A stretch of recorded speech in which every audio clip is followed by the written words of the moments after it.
آخری مقابلے کے لیے قریش کی طرف سے عبد الرحمن بن ابو بکر آیا۔ مورخ واقدی نے یہ واقعہ اس طرح بیان کیا ہے کہ عبد الرحمن بن ابو بکر کی للکار پر اس کے والد حضرت ابو بکر صدیق رضی اللہ عنہ، جو اسلام قبول کر کے رسول اللہ صلی اللہ علیہ وآلہ وسلم کے ساتھ تھے، تلوار نکال کر اپنے جوان بیٹے کے مقابلے کے لیے نکلے۔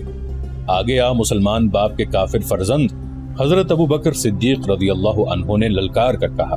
رسول کریم صلی اللہ علیہ وآلہ وسلم نے دیکھا کہ باپ بیٹا مقابلے پر اتر آئے ہیں، تو آپ صلی اللہ علیہ وآلہ وسلم نے دوڑ کر حضرت ابو بکر صدیق رضی اللہ عنہ کو روک لیا، فرمایا تلوار نیام میں ڈالو ابو بکر۔ رسول کریم صلی اللہ علیہ وآلہ وسلم نے فرمایا اور ابو بکر صدیق رضی اللہ عنہ کو پیچھے لے گئے۔ خالد کو جنگ کا شور و غل اب بھی سنائی دے رہا تھا۔ وہ منظر اس کی آنکھوں نے اپنی پلکوں میں محفوظ کر رکھا تھا۔ انفرادی مقابلے ختم ہوتے ہی قریش نے مسلمانوں پر حملہ بول دیا۔ رسول اکرم صلی اللہ علیہ وآلہ وسلم نے احد کی پہاڑی کو اپنے عقب میں رکھا ہوا تھا، اس لیے مجاہدین اسلام کو عقبی حملے کا خطرہ نہیں تھا۔ آمنے سامنے کا معرکہ خونریز تھا، مسلمانوں کی نفری بہت تھوڑی تھی۔ اس کمی کو انہوں نے جذبہ تیغزنی کے کمالات سے پورا کر دیا۔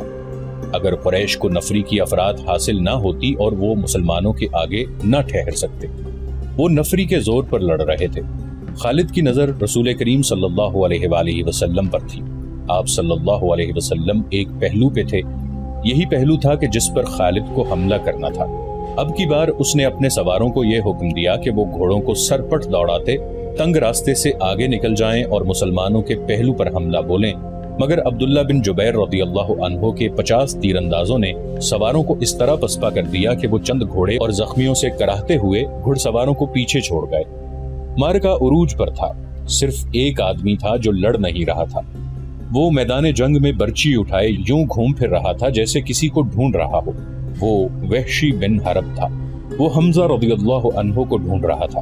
حمزہ رضی اللہ عنہ کو قتل کرنے کے لیے اس کے لیے 2 انعام تھے، ایک یہ کہ اس کا آقا اسے آزاد کر دے گا، اور دوسرا ابو سفیان کی بیوی ہند کے وہ زیورات جو اس نے پہن رکھے تھے۔ اسے حمزہ رضی اللہ عنہ نظر آ گئے۔ وہ قریش کے ایک آدمی سبا بن عبد العزا کی طرف بڑھ رہے تھے۔ عرب میں رواج تھا کہ ختنہ عورتیں کیا کرتی تھی۔ مورخ ابن حشام کے مطابق اسلام سے پہلے ہی عربوں میں ختنے کا رواج موجود تھا۔ حمزہ رضی اللہ عنہ نے جس سبا کو للکارا تھا اس کی ماں ختنہ کیا کرتی تھی۔ ختنہ کرنے والی کے بیٹے حمزہ رضی اللہ عنہ نے اسے للکارا، ادھر آ اور مجھے آخری بار دیکھ لے۔ سبا بن عبد العزا حمزہ رضی اللہ عنہ کی طرف بڑھا، غصے سے اس کا چہرہ لال تھا۔ وہ تلوار اور ڈھال کی لڑائی کا ماہر تھا۔ حمزہ رضی اللہ عنہ بھی کچھ کم نہ تھے۔ دونوں ایک دوسرے کے قریب آئے اور ایک دوسرے پر وار کرنے لگے۔ دونوں کی ڈھالیں وار روک رہی تھیں۔ وہ پینترے بدل بدل کر وار کرتے تھے، لیکن ڈھالیں تلواروں کے راستے میں آ جاتی تھی۔ اس وقت وحشی بن حرب جھکا ہوا آہستہ آہستہ ان کی طرف بڑھ رہا تھا۔ اسے زمین اور جھاڑیوں نے اوٹ دے رکھی تھی۔ حمزہ رضی اللہ عنہ اپنے دشمن کی آنکھوں میں دیکھ رہے تھے۔ سبا کے سوا انہیں کچھ بھی نظر نہیں آ رہا تھا۔ وحشی ان کے قریب پہنچ گیا۔ برچی نشانے پر پھینکنے کا وہ ماہر تھا۔ وہ اتنا قریب ہو گیا جہاں سے اس کی برچی خطا نہیں جا سکتی تھی۔ وہ اٹھ کھڑا ہوا اور برچی کو ہاتھ میں تولا، پھر اسے پھینکنے کی پوزیشن میں لایا۔ حمزہ رضی اللہ عنہ نے سبا پر یکے بعد دیگرے تیزی سے 2-3 وار کیے۔ آخری وار ایسا پڑا کہ حمزہ رضی اللہ عنہ کی تلوار سبا کے پیٹ میں اتر گئی۔ حمزہ رضی اللہ عنہ نے تلوار اس کے پیٹ سے اس طرح نکالی کہ اس کا پیٹ اور زیادہ پھٹ گیا اور وہ حمزہ رضی اللہ عنہ کے قدموں میں گر پڑا۔ حمزہ رضی اللہ عنہ ابھی سنبھلے ہی تھے کہ وحشی نے ان پر پوری طاقت سے برچی پھینکی۔ فاصلہ بہت کم تھا۔ برچی حمزہ رضی اللہ عنہ کے پیٹ میں اتنی زیادہ اتر گئی کہ اس کی انی حمزہ رضی اللہ عنہ کی پیٹھ سے آگے نکل گئی۔ حمزہ رضی اللہ عنہ گرے نہیں، انہوں نے ادھر ادھر دیکھا، انہیں وحشی دکھائی دیا۔ حمزہ رضی اللہ عنہ برچی اپنے جسم میں لیے ہوئے وحشی کی طرف بڑھے۔ وحشی جہاں کھڑا تھا وہیں کھڑا رہا۔ حمزہ رضی اللہ عنہ 4-5 قدم چل کر گر پڑے۔ وحشی ان کے جسم کو ہلتا جلتا دیکھتا رہا۔ جب جسم کی حرکت بند ہو گئی تو وحشی ان تک آیا۔ وہ شہید ہو چکے تھے۔ وحشی نے ان کے جسم سے برچھی نکال لی اور چلا گیا۔ اب وہ ہند اور اپنے آقا جبیر بن مطعم کو ڈھونڈنے لگا۔ خالد کو وہ معرکہ یاد آ رہا تھا اور اس کے دل پر بوجھ سا بڑھتا جا رہا تھا۔ اس کا گھوڑا چلا جا رہا تھا۔ وہ نشیبی جگہ سے گزر رہا تھا، اس لیے احد کی پہاڑی کی چوٹی اس کی نظروں سے اوجھل ہو گئی تھی۔ اسے اپنے قبیلے کی عورتیں یاد آئیں جو قریش اور ان کے اتحادی قبائل کو جوش دلا رہی تھی۔ خالد کو یاد آیا کہ وہ معرکے کا نظارہ کرنے کے لیے ایک بلند جگہ پر چڑھ گیا تھا۔ اسے مسلمان عورتیں نظر آئیں۔ مسلمان اپنے جن زخمیوں کو پیچھے لاتے تھے انہیں عورتیں سنبھال لیتی تھیں، ان کی مرہم پٹی کرتی اور انہیں پانی پلاتی۔ مسلمانوں کے ساتھ 14 عورتیں تھیں جن میں حضرت فاطمہ رضی اللہ عنہا بھی تھیں۔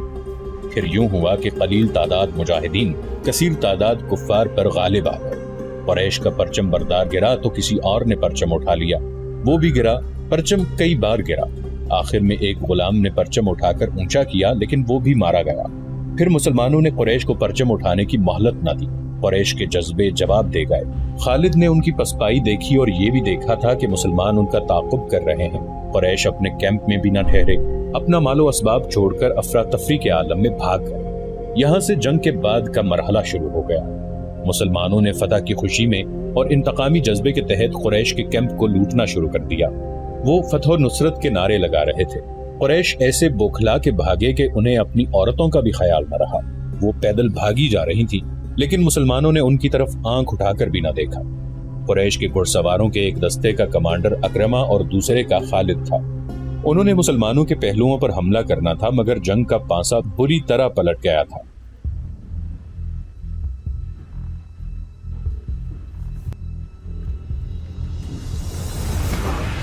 تو یہاں پہ دوستوں نے دیکھا کہ کس طریقے سے فائنلی جو 700 مسلمان کی سینا تھی وہ کس طریقے سے آگئی تھی 3000 قریشیوں کی سینا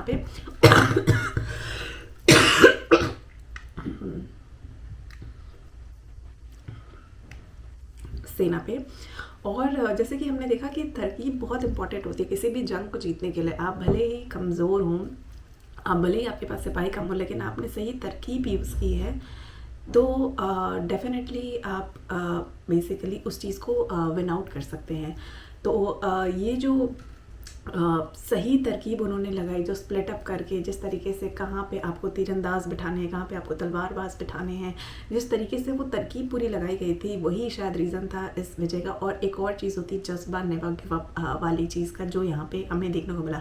لاسٹ میں مجھے بہت اچھی لگی بہت ساری چیزیں جو انہوں نے اسپیشلی بولی کہ جب قریش یوزولی کیا ہوتا ہے جب لڑائی میں کوئی ہارتا ہے، کوئی ایک طرف کا بندہ ہارتا ہے تو یوزولی اس کی عورتیں، اس کے بچوں، اس کی فیملی کو کیپچر کیا جاتا ہے۔ یہاں پہ بہت اچھی بات مجھے لگی کہ جب مسلمان جیتے تو قریشیوں کی بیویوں کی طرف، عورتوں کی طرف آنکھیں اٹھا کے بھی نہیں دیکھی گئی تھی۔ تو یہ اپنے آپ میں بہت بڑی بات ہے، وہ بھی جنگ کی بات ہے۔